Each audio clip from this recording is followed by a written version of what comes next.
There are so many questions and confusions around maternity leave policy in the Indian IT industry. Ask one HR, they will say we give 3 months.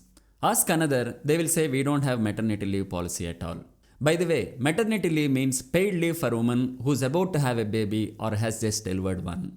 She is not losing her salary. It keeps coming every month during her leave. Hello guys, I am Seshidhar with nearly 20 years of corporate experience. In this video, we will talk about maternity leave policy.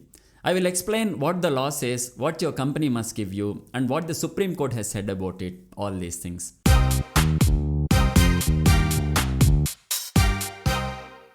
First, a little history. Back in the day, until 2016, women got just 12 weeks of maternity leave.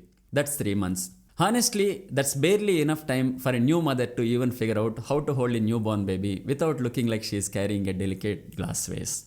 Then in 2017, the government doubled it. Now, most new mothers get 26 weeks of paid leave. That's almost 6 months, a proper chunk of time. So, here is how it works. If you are a married working woman in India, listen carefully. For your first or second child, you get 26 weeks of paid leave. Out of that, you can take up to 8 weeks before delivery, and the rest after. From third child onwards, it's 12 weeks. Again, you can take up to 6 weeks before delivery. Now, what if you are adopting a baby? If the baby is under 3 months old, you get 12 weeks of paid leave from the day the baby has come home. And what if another woman carries your baby? That's called surrogacy. Same rule.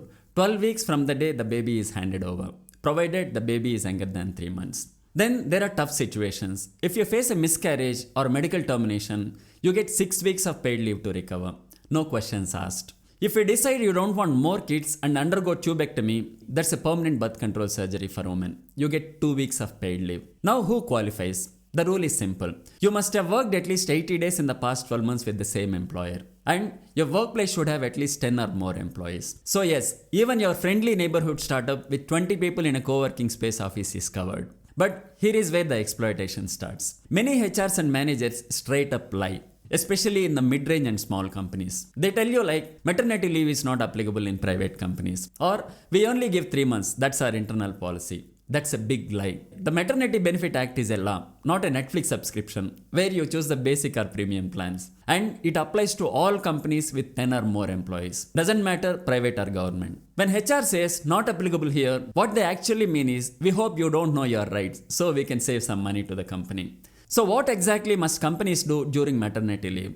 They have to pay full salary to you every month, no excuses. And job protection. They can't fire you, demote you, or replace you just because you are pregnant or on leave. And if the company has 50 or more employees, they must provide a creche or daycare facility. And mothers can visit up to 4 times a day to feed or just check in. Now, what about work from home option? It's not mandatory, but if your role allows it and your manager agrees, it's possible after maternity leave. This has become more common in IT jobs where work is laptop based. And HRs will usually ask you to inform them that you want to go for a maternity leave 10 weeks before your delivery date, along with a doctor certificate. That's fair. It helps them plan your project handover. Now, why should corporate employees really care? Because this is not just some benefit. It's a constitutional right as declared by the Supreme Court in May 2025. The court said maternity leave isn't a favor from the company. It's your fundamental right to equality and dignity. Earlier, companies used to say, sorry, you already had 2 kids, no leave this time. Now they can't say that. But here is something that often gets missed. That is paternity leave. What about fathers then? Unlike maternity leave, paternity leave is not a legal right under any Indian law. It's more of a perk, offered at the company's discretion. In central government jobs, men get 15 days of paternity leave.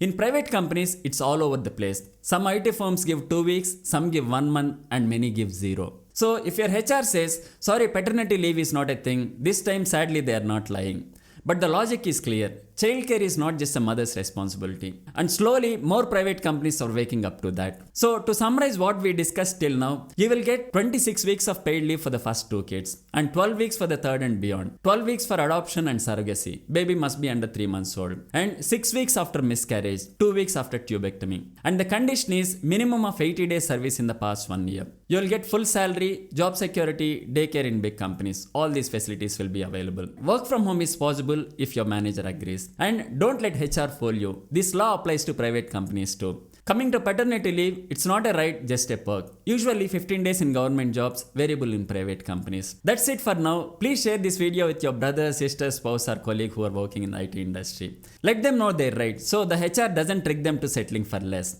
Happy parenting and may your HR never gaslight you again.